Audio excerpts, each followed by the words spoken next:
There are stories in the Bible that make you pause, scratch your head, and say, "Wait, what?"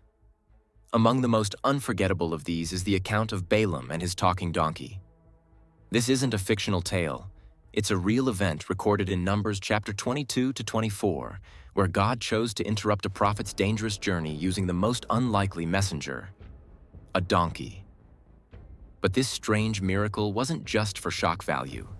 It was a divine attempt to grab the attention of a man whose stubborn heart was drifting further from obedience with every step he made. The story begins with the Israelites advancing toward the Promised Land. After years in the wilderness, their presence stirred fear in the hearts of the nations nearby.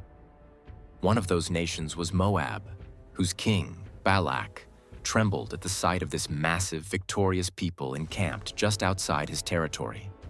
Desperate, King Balak sought supernatural help to halt the Israelites' progress.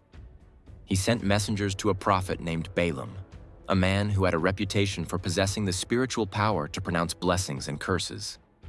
King Balak's request to Balaam was simple: for Balaam to pronounce a curse on the Israelites, and he'd be rewarded with great wealth in return.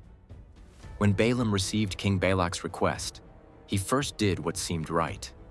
He consulted God. The answer came back unmistakably clear, as written in Numbers 22:12.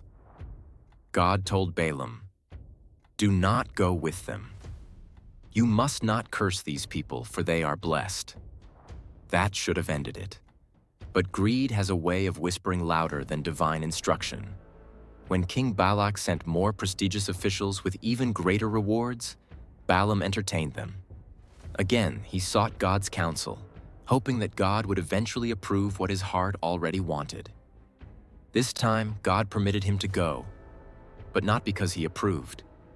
Balaam's heart was already leaning in the direction of his desire, and so God allowed him to walk the path he insisted on, though it was laced with danger. As Balaam set out on his journey to the Israelites with his donkey, something extraordinary happened. God sent an angel to stand in the road, sword drawn, ready to strike. Yet Balaam saw nothing. The donkey, however, did. 3 times the donkey swerved and turned aside, trying to avoid the angel, and each time Balaam beat it, furious that his journey was being delayed. Then, in a moment that defies logic but reveals divine intention, God opened the donkey's mouth. Scripture says the donkey spoke to Balaam, asking him, "What have I done to you to make you beat me these 3 times?" The donkey reminded him, "Have I not been your faithful donkey all your life?" It was here that God opened Balaam's eyes. He saw the angel standing in the middle of the road, and he immediately fell face down in terror. At that moment, Balaam finally realized that God was not pleased with the path he had chosen. As Christians, Balaam's story reminds us that God does not play games with obedience. When God gives a command, he expects it to be followed without bargaining, hesitation, or personal agendas. Balaam's initial refusal turned into a compromise when his heart was lured by the promise of wealth. His heart was too stubborn to see that not every open door is God's blessing. We also learn that spiritual blindness is real. Balaam was a prophet, a man who claimed to hear from God, yet he was completely unaware of the angel in his path. He was so focused on reaching his destination that he missed the spiritual danger in front of him. It's a humbling lesson. Sometimes we're not as spiritually sharp as we think, and God may use the most unexpected means, a friend, a failure, even frustration, to stop us before we self-destruct.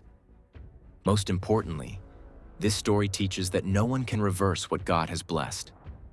The Israelites were untouchable not because of their perfection, but because of God's promise. His word is final. Balaam could not curse them, no matter how much gold he was offered by King Balak. That same truth still stands. If God has blessed you, no enemy, no lie, no plan can undo it. This story forces us to ask hard questions. Are you pursuing God's will or manipulating circumstances for personal gain? Are you truly walking in God's direction? Or are you simply hoping He'll accept and follow your path? Are you walking blindly toward danger while ignoring the signs around you? And perhaps most sobering of all, have you grown so used to God's voice that you now ignore it? If God once spoke through a donkey to stop a disobedient man in his tracks, perhaps today He's speaking to you through unexpected means. If you've enjoyed this video, please give us a like and subscribe to our channel. Be blessed.